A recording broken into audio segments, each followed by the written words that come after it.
Kenya today rolled out an elaborate state funeral for the third president of the Republic, Mwai Kibaki, who passed on exactly a week ago. The Kenya Defense Forces, KDF, conducted detailed military rituals rich in traditions that are both homegrown and borrowed from other countries, especially around the Commonwealth. From Lee Funeral Home to State House and later the Nyayo National Stadium, detachments from the Kenya Army, Kenya Air Force and the Kenya Navy marched in formation with Kibaki's flag-draped coffin drawn by an army gun carriage. President Uhuru Kenyatta, alongside local and foreign dignitaries, waited at the Nyayo National Stadium, then stood in honor as the late president's casket arrived to the sound of martial dirges. Citizen TV's Hassan Mugambi begins our coverage with the military ceremonies that form the base of Mwai Kibaki's state funeral.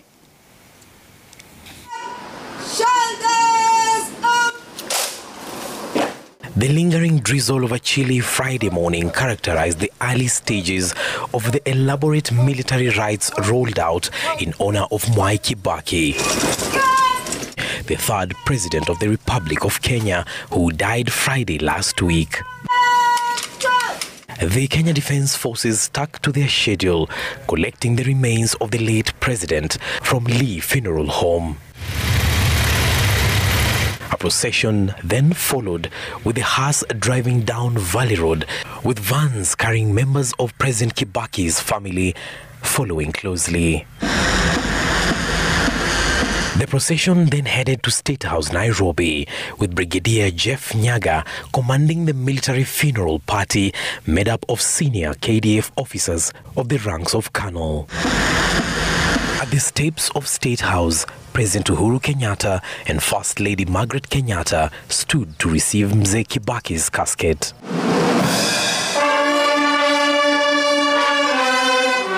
The band played the national anthem and the East Africa Community Anthem, signaling further formalities.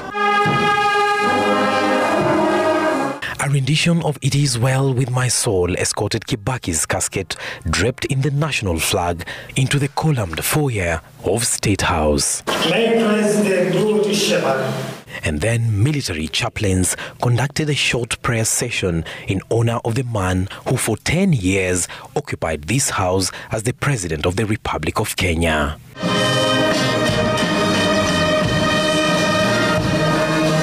After the prayers, the pallbearers marched out of State House to the tune of slow march martial beats. The ceremonial gun carriage took position, and with the casket mounted, the march to the Nyayo National Stadium began. The marching picked pace to quick march as the Kenya Army, Kenya Navy and Kenya Air Force detachments trooped out, escorting the gun carriage. On the sidelines of the procession, the red-bereted General Service Unit GSU conducted their own parade in honor. The officers are drawn from the elite G Company that is charged with the protection of State House and by extension its occupants.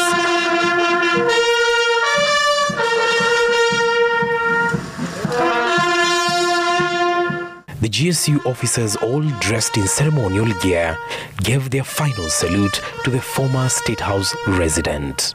The officers trumpeting the last post to signify the final exit from State House to the former head of state as the gun carriage was marched out. The gun carriage took the turn down the aptly named Processional Way, a road that only came into existence after Kibaki ascended to power. Along the road, police officers donned in their official regalia stood at attention and saluted the solemn procession. The Kenya Defense Forces band, with soldiers drawn from the 3 units of the KDF, provided the musical beats all through the 6-kilometer march to the Nyayo Stadium. As the procession made its way to the stadium, Kenyans lined the route to witness the rare martial ceremony. This is only the 3rd time in Kenya's independence history for such a ceremony to be staged. Inside the Nyayo National Stadium, the KDF band switched to military dirges and Christian tunes. as the procession made a lap of honor around the stadium. The large gathering of dignitaries watched from the stadium stands, some bowing in honor as the gun carriage drove by.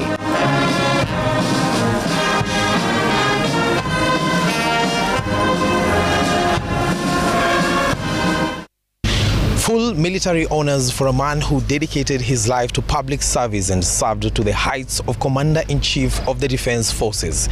A final salute awaits Mwai Kibaki in Othaya Saturday. Hassan Mugambi, Citizen TV.